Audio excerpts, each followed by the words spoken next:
नमस्कार विद्यार्थी मित्रांनो, आज आपण प्रथम वर्ष कला शाखेच्या अभ्यासक्रमातील व्यावहारिक मराठी या विभागातील निबंध लेखन या घटकाचा अभ्यास करणार आहोत. तर चला तर पाहूया, निबंध म्हणजे काय. निबंध लेखनातून लेखकाच्या लेखन कौशल्य व ज्ञान यांची माहिती होते. शाळेमध्ये शिकत असताना आपण सगळ्यांनीच निबंध लिहिलेला आहे. परंतु निबंध हा एक वाङ्मय प्रकार आहे याची जाणीव आम्हाला नव्हती. माझी शाळा, आमचा गाव, माझा आवडता लेखक, महात्मा गांधी किंवा माझा आवडता नेता, पावसाळ्यातील एक दिवस, मी केलेली सहल, अशा विविध विषयांवर असलेले लेखन तुम्ही केले होते, हो की नाही. शाळेत असताना आपण सगळ्यांनीच निबंध लेखन केले होते. परंतु त्याला निबंध असे नाव तुम्ही दिलेले असले तरी निबंध या वाङ्मय प्रकारात हे लेखन बसते का, याचा विचार आपण केला नव्हता. एक गोष्ट मात्र निश्चित ठाऊक आहे, ती म्हणजे निबंध हा गद्य लेखनाचा प्रकार आहे. निबंध म्हणजे कविता नव्हे, निबंध म्हणजे कथा किंवा कादंबरी किंवा नाटक नव्हे. निबंध म्हणजे निबंधच. निबंध म्हणजे निबंधच. निबंध म्हणजे कविता, कथा, कादंबरी किंवा नाटक नसून एखाद्या विषयासंबंधी आपल्याला जी माहिती असते ती सांगणे म्हणजे निबंध. अगदी बरोबर. तुम्ही जो निबंध आत्तापर्यंत लिहिलेला होता तो म्हणजे शाळेसंबंधीची माहिती, गावासंबंधीची माहिती, एखाद्या थोर नेत्यासंबंधीची माहिती, पावसाळ्यातील एका दिवसासंबंधीची माहिती याच स्वरूपाचा तर होता आणि त्याला निबंध म्हणतात. हे ज्ञान तुम्हाला तुमच्या नकळत झालेले होते. निबंध म्हणजे एखाद्या विषयासंबंधी केलेले स्पष्टीकरणात्मक, विवरणात्मक लेखन म्हणजे निबंध.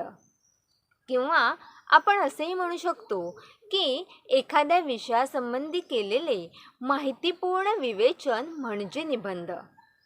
अशी आपल्याला निबंधाची व्याख्या करता येऊ शकेल. या व्याख्येतच निबंध हे गद्यलेखन असले तरी ते कथा किंवा नाटक का नसते हे सूचित होते. निबंधात माहिती, विवरण, स्पष्टीकरण किंवा विवेचन असते. परंतु कथेप्रमाणे किंवा नाटकाप्रमाणे अनुभवाची निर्मिती, कथन किंवा नाट्यीकरण नसते. त्यात पात्रे नसतात, तर एखाद्या गोष्टीशी संबंधित वस्तूसंबंधी सरळ विधाने केलेली असतात. एखाद्या विषयासंबंधी मांडलेले विचार यामध्ये असतात. उदाहरणार्थ, थोर नेता महात्मा गांधीजी असा निबंध जर तुम्हाला लिहायला आला तेव्हा तुम्ही महात्मा गांधींजी संबंधीची तुम्हाला असलेली माहिती देऊन तुम्हाला महात्मा गांधी का थोर वाटतात हे स्पष्ट केले होते. किंवा थोर नेता कसा असतो याविषयीचे तुमचे मत, तुमचे विचार मांडले होते. निबंधाचे दुसरे वैशिष्ट्य या व्याख्येत सापडते, ते म्हणजे एखाद्या विषयासंबंधी मांडलेले विचार. संपूर्ण निबंध हा एखाद्या विषयावरती असतो. विविध विषयावर एक निबंध असू शकत नाही, हे निबंधाचं वैशिष्ट्य आहे. निबंध या संस्कृत शब्दाचा अर्थच मुळी जिच्यामध्ये विषय गोवला आहे अशी रचना म्हणजे निबंध. बघा, जिच्यामध्ये विषय गोवला गेला आहे अशी रचना म्हणजे निबंध. आता आपण निबंध म्हणजे काय हे पाहून निबंधाचे प्रकार पाहणार आहोत. एखाद्या विषयाची विविध अंगे सांगून व त्यावरील भिन्न भिन्न मतांचे खंडन-मंडन करून त्यातून काही निष्कर्ष काढणे यालाच निबंध रचना असे म्हणतात. एखाद्या विषयाची विविध अंगे आपण जेव्हा सांगत असतो तेव्हा त्यात परस्पर संबंध असतो. बघा, आपण एखाद्याला जेव्हा सांगत असतो तेव्हा त्यामध्ये काय असतो तर परस्पर संबंध असतो. ते सुसंगत असतात व त्यात एक प्रकारची तर्कशुद्धता असते. ते आपण जेव्हा सांगत असतो किंवा आपली मते जेव्हा आपण मांडत असतो तेव्हा आपली मते लोकांना पटावी त्यासाठी आपण काही उदाहरणे देत असतो. आपल्या स्पष्टीकरणाला, विवरणाला आधार असतो. ही मते आपण मानतो व आपल्याला इतिहासाचे ज्ञान असते. त्याच्या आधारे आपल्याला स्वतःच्या अनुभवांच्या आधारे किंवा आपण जगाचे जे निरीक्षण केलेले असते त्याच्या आधारे ही मते म्हणजे आपले विचार असतात. या सर्व गोष्टी ऐकून निबंधाची आणखी एक व्याख्या केली जाते. ती अशी: तर्कशुद्ध रीतीने केलेली, बुद्धीला आवाहन करणारी, सर्व सिद्धांत साधार व सप्रमाण मांडणारी, इतिहास, अनुभव, अवलोकन यांच्या पायावर उभारलेली विचारप्रधान रचना म्हणजे निबंध. या व्याख्येमध्ये आलेला एक विशेष अत्यंत महत्त्वाचा आहे, तो म्हणजे विचारप्रधान रचना. आपण शाळेत असताना किंवा शालेय पातळीवरती जे निबंध लिहिले त्यात फक्त आपण माहिती लिहिली होती, इतरांची मते लिहिली होती, पण आपले ज्ञान, आपले अनुभव आणि आकलन, अवलोकन यांच्याद्वारे त्यात झालेले विचार फारसे नव्हते. पण तरीही आपण लिहिलेला असतो तोही निबंधच असतो. प्रारंभीच्या काळात निबंध हा वाङ्मय प्रकार मनोरंजनाशी कधीच निगडीत नव्हता. मतप्रचार, चर्चा, मतप्रतिपादन, गुणग्रहण आणि प्रबोधन हे निबंधाचे विविध उद्देश होते. मात्र आज मनोरंजनपर माहिती हा सुद्धा निबंध लेखनाचा एक उद्देश झाला आहे. म्हणून निबंधाच्या स्वरूपावरून निबंधाचे खालील प्रकारात वर्गीकरण करता येईल. विद्यार्थी मित्रमैत्रिणींनो, आता आपण निबंधाच्या काही प्रकारांची ओळख करून घेणार आहोत. तर सुरुवात करूया विचारप्रधान निबंधाने. विचारप्रधान निबंध म्हणजेच वैचारिक निबंध. या प्रकारच्या निबंधामध्ये विचारांना प्राधान्य असते आणि हा विचार मांडताना विवेचनही करावे लागते. म्हणूनच विचारप्रधान निबंध हा विवेचनात्मक असतो. त्यालाच चिंतनात्मक निबंध असेही म्हणतात. या प्रकारात विचार हा महत्त्वाचा असतो. वर्णन, कथन किंवा कल्पना यांना या निबंधामध्ये महत्त्व नसते. विचार म्हटलं की त्याला दोन बाजू आल्या. त्यातील एक बाजू लेखक मांडतो. उदाहरणार्थ अणुशक्ती, शाप की वरदान. आता यातील एका बाजूचे समर्थन लेखक करेल. आपले विचार लोकांना पटवून देण्यासाठी त्याची मांडणी सुसंगतवार करावी लागेल आणि शास्त्राला ती धरूनच व्हायला हवी. याशिवाय आपलीच बाजू बरोबर आहे हे पटवून देण्यासाठी त्याला अनेक दाखले किंवा उदाहरणे देणे आवश्यक आहे. इतकेच नव्हे तर हे आपलेच एकट्याचे म्हणणे नसून अनेक विचारवंतांचे विचारही अशाच प्रकारचे आहेत हे पटवून देण्यासाठी त्याची वचने, सुभाषिते, म्हणी यांचाही त्याला आधार घ्यावा लागतो. या प्रकारच्या निबंधात केवळ आपलीच बाजू मांडून चालत नाही, तर विषयाची दुसरी बाजूही विचारात घ्यावी लागते. विरुद्ध पक्षाचे मुद्दे खोडून काढता आले पाहिजेत. या प्रकारचे दूरदर्शन शाप की वरदान, आजचा विद्यार्थी बेशिस्त आहे का, यंत्र शाप की वरदान, खेळाचे जीवनातील स्थान, ग्रंथ हेच गुरु यासारखे निबंध खालील प्रकारे सोडवता येतील. प्रथम दिलेल्या विषयाबाबत प्रास्ताविक विचार मांडावेत. त्यानंतर विरुद्ध पक्षाचे मत काय आहे ते मांडावे. त्याला पूर्व पक्ष म्हणता येईल. नंतर विरुद्ध पक्षाचे म्हणणे खोडून काढावे, त्याला खंडन म्हणतात. त्यानंतर आपले विचार मांडून आपली बाजू पटवून द्यावी, याला उत्तर पक्ष म्हणतात. या उत्तर पक्षात आपल्या बाजूच्या विचारांचे मंडन म्हणजेच मांडणी असते. हे खंडन मंडन झाले म्हणजे शेवटी आपल्या विचाराबाबतचा निष्कर्ष द्यावा लागतो.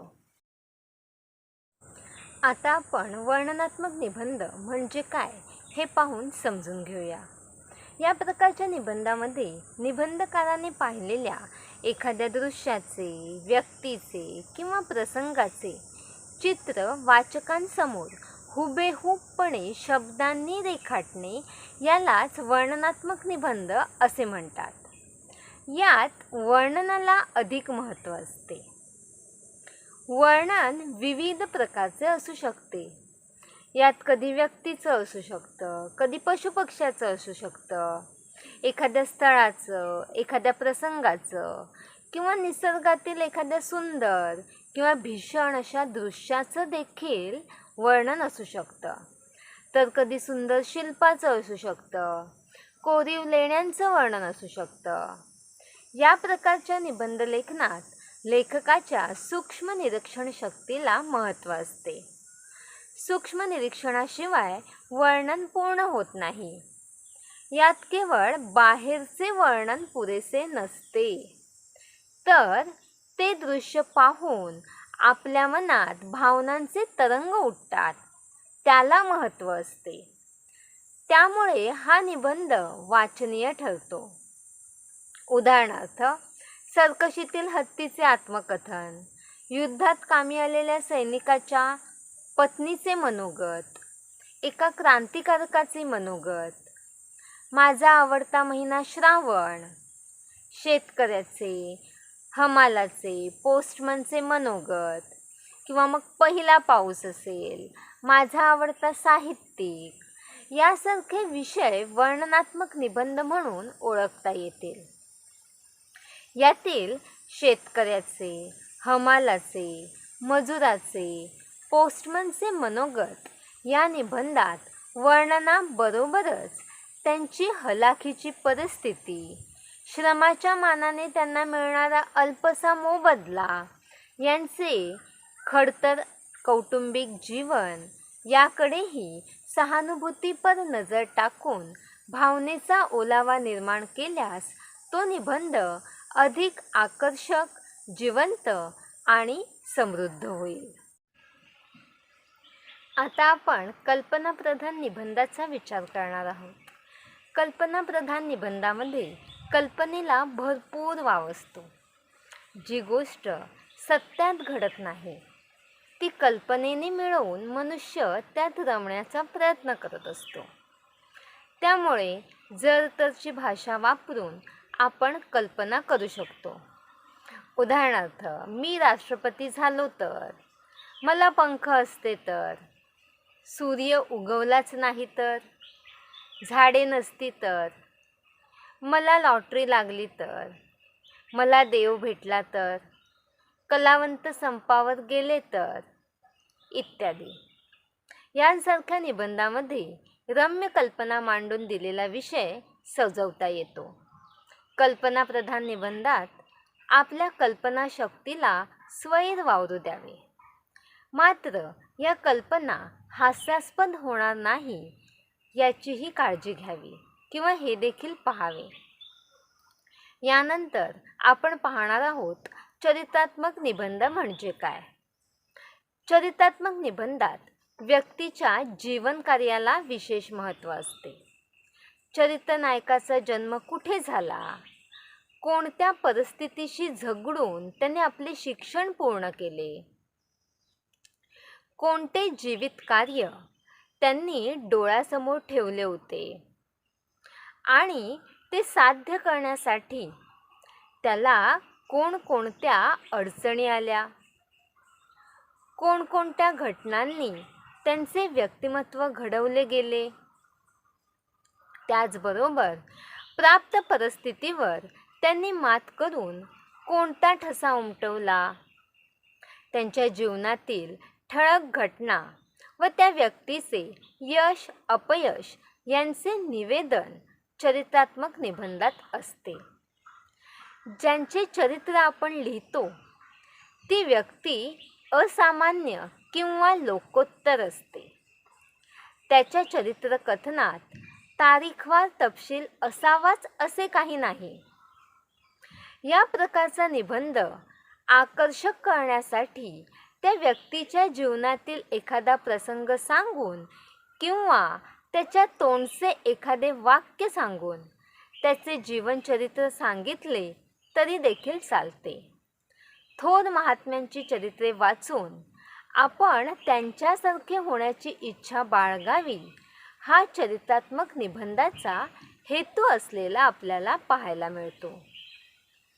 चरित्र नायकाच्या जीवनातील ठळक घटनांची कालानुक्रमे नोंद निबंधकाराला माहीत असणे आवश्यक असते. चरित्रलेखन हा इतिहास असतो. ती कल्पित कथा होऊ नये याची काळजी निबंधकारांनी घेणे आवश्यक असते. आता आपण विचार करणार आहोत आत्मकथनात्मक निबंध म्हणजे काय. हा कथनात्मक निबंधाचाच एक प्रकार आहे. मात्र यातील कथन करणारी व्यक्ती ही कोणी दुसरी म्हणजे स्थिरायित व्यक्ती नसून जीवनातील प्रसंगांचे निवेदन स्वतः त्या व्यक्तीला किंवा वस्तूला करायचे असते. आत्मकथनात्मक निबंध म्हणजे केवळ आत्मचरित्र असते असे नाही. अशा प्रकारच्या निबंधात ज्याचे आत्मकथन करायला सांगितलेले असते त्या वस्तूचा किंवा प्राण्याच्या अंतरंगात शिरून त्याची सुखदुःखे, त्याचे अनुभव यांच्याशी एकरूप होऊन ती कथन करायची असतात. या प्रकारच्या निबंधामध्ये कल्पनाविलासाला भरपूर वाव असतो. दिलेल्या विषयाच्या वैयक्तिक जीवनात घडलेल्या प्रसंगांचे संगतवार कथन करण्याऐवजी काही निवडक, सुसंगत, चटकदार असे प्रसंग जर सांगितले तर निबंध उत्तम होऊ शकतो, चटकदार होऊ शकतो. अशा निबंधातील वाक्यरचना प्रथम पुरुषी असायला हवी. आत्मकथनपर निबंधाला मनोगत, कैफियत, कहाणी, आत्मवृत्त अशा वेगवेगळ्या नावांनी ओळखले जाते. आत्मकथनपर निबंधात रायगड बोलू लागला तर, सह्याद्रीला वाचा फुटली तर, चंद्राचे मनोगत, सर्कशीतील हत्तीचे आत्मकथन, बेरोजगार तरुणाचे आत्मकथन इत्यादी निबंध आत्मकथनपर निबंध म्हणून विचारण्यासारखे आहेत. या प्रकारचे निबंध लिहिताना अलंकारिक भाषा, संबोधनात्मक शब्द, उद्गारवाचक शब्दप्रयोग अशा स्वरूपाची भाषा अधिक आवश्यक असते. त्याचप्रमाणे विद्यार्थ्यांना स्वतःची कल्पकताही या ठिकाणी वापरता येऊ शकते. आता आपण पुढील निबंध प्रकाराकडे वळूया. पुढील निबंध प्रकार आहे लघुनिबंध. लघुनिबंध म्हणजे लहान निबंध नव्हे. लघुनिबंधात मीचे वर्चस्व असते. वाचकांशी हितगुज करीत, गप्पा करीत एखाद्याशी हलक्या फुलक्या विषयावर या प्रकारच्या निबंधातून विचार प्रकट केले जातात.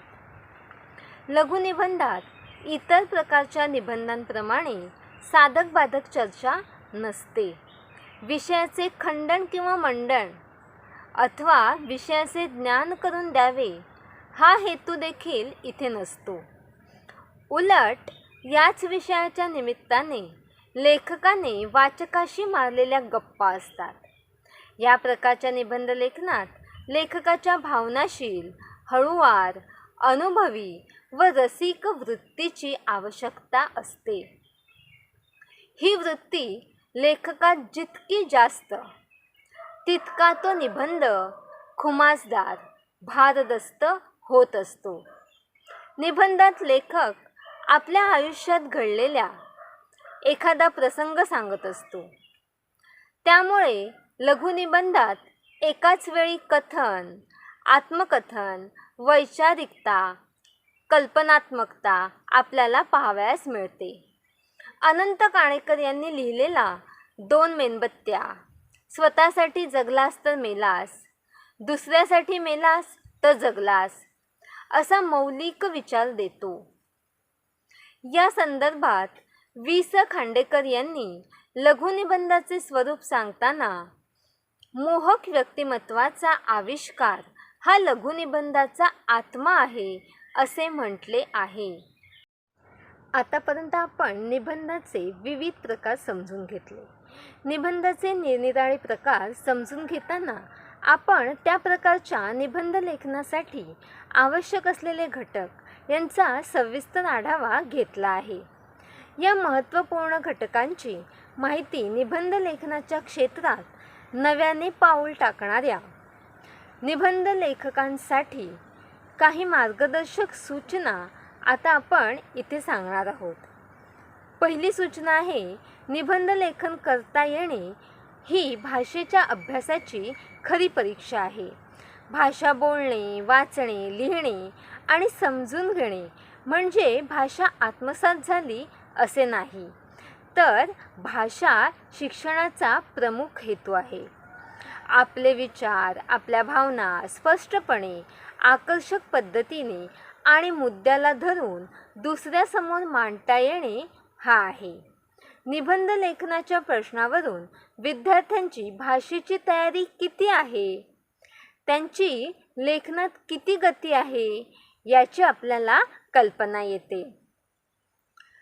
पुढे, निबंध कोणत्याही प्रकारचा असला, बघा, निबंध कोणत्याही प्रकारचा असला तरी सर्वप्रथम आपल्याला ज्या विषयावरती निबंध लिहायचा आहे तो विषय मनाशी पक्का ठरवावा. विषय ठरल्यानंतर त्या विषयाशी संबंधित असलेले विचार, अनुभव मनातल्या मनात जुळवावे. सर्वसाधारणपणे प्रत्येक मुद्द्यासाठी स्वतंत्र परिच्छेद बनवावा. बघा, स्वतंत्र मुद्दा असेल तर स्वतंत्र परिच्छेद असावा. पुढे, निबंधाची एक रूपरेषा तयार करावी. रूपरेषा बनविल्याने विषय अधिक सुस्पष्ट होतो आणि निबंध परिणामकारक आणि प्रभावशाली बनतो. निबंध लिहिणे एक कला आहे.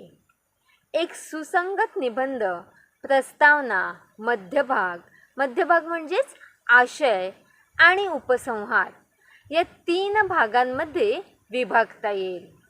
प्रस्तावनेमध्ये निबंधाची भूमिका स्पष्ट होते, म्हणून निबंधाची प्रस्तावना आकर्षक आणि सुंदर असावी. या प्रस्तावनेत निबंधकाराने विषयाशी संबंधित प्रभावशाली पद्धतीने विचार व्यक्त करावे. ही प्रस्तावना आकर्षक असावी. एखाद्या काव्यपंक्तीने किंवा सुभाषिताने किंवा त्याच्या वैयक्तिक अनुभवाच्या सहाय्याने ते आकर्षक करता येते. प्रस्तावना पाल्हाळिक असू नये, त्याचप्रमाणे तिच्यात विषयांतर सुद्धा असू नये. पुढे, निबंधाच्या मध्यभागी म्हणजेच आशयामध्ये विषयाशी संबंधित विचार प्रतिपादन केले जातात. हा भाग लिहित असताना विषयाला अनुसरून विचारांचे विश्लेषणात्मक पद्धतीने विवेचन करावे. या विषयाची अनुकूल आणि प्रतिकूल या दोन्ही बाजूंनी चर्चा करावी. त्यासाठी वेगवेगळे परिच्छेद पाडावे व एका परिच्छेदात एका विचाराची चर्चा करावी. यात आपले मनोगत व्यक्त करणारी माहिती अधिक न सांगता विषयाच्या खंडन आणि मंडनात्मक आशयाची चर्चा करावी.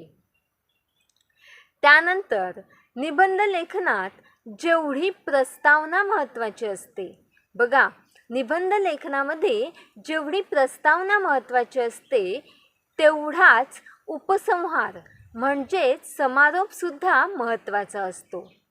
प्रस्तावनेप्रमाणे उपसंहारसुद्धा आकर्षक असावा.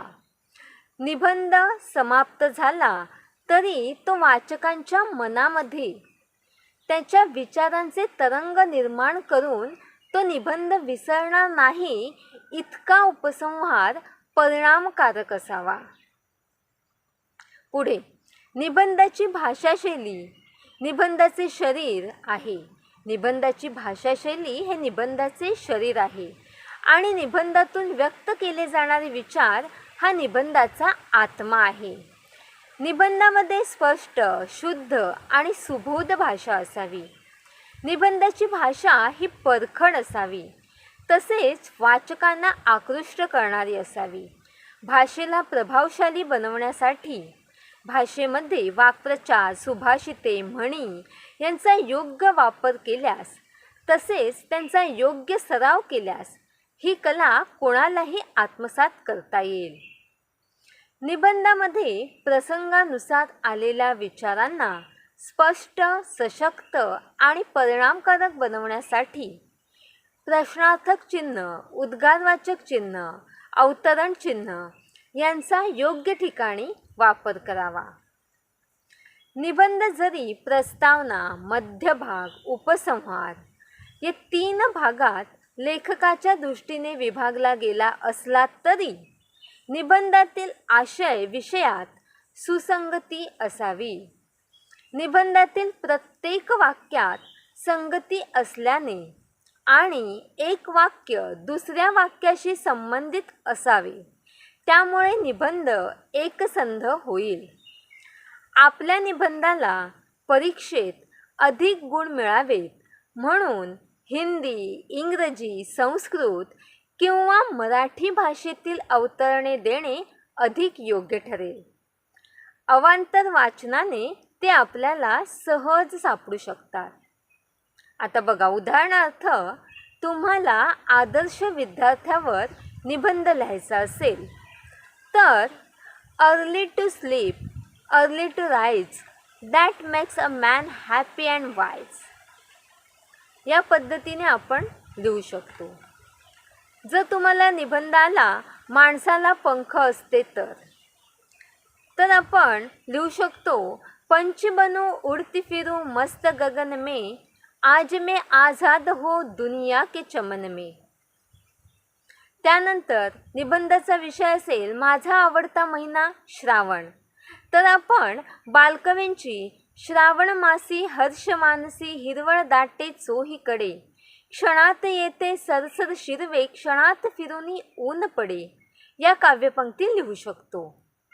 त्यानंतर जर कलावंत संपावर गेले असा निबंधाचा विषय आला तर आपण कवी केशवसुतांची आम्ही कोण या रचनेतील काव्यपंक्ती वापरू शकतो. आम्हाला वगळा गतप्रभा क्षणी होतील तारांगणी, आम्हाला वगळा विकेल कवडी मोलावरी हे जिणे. अशा प्रकारची विधाने, काव्यपंक्ती, वाक्प्रचार, म्हणी, सुभाषिते, अवतरणे जर तुम्ही तुमच्या निबंधामध्ये टाकलीत तर अधिक सौंदर्यसूचक निबंध तुमचा होऊ शकेल आणि निबंध अधिक आकर्षक, नेटका आणि सुस्पष्ट होईल.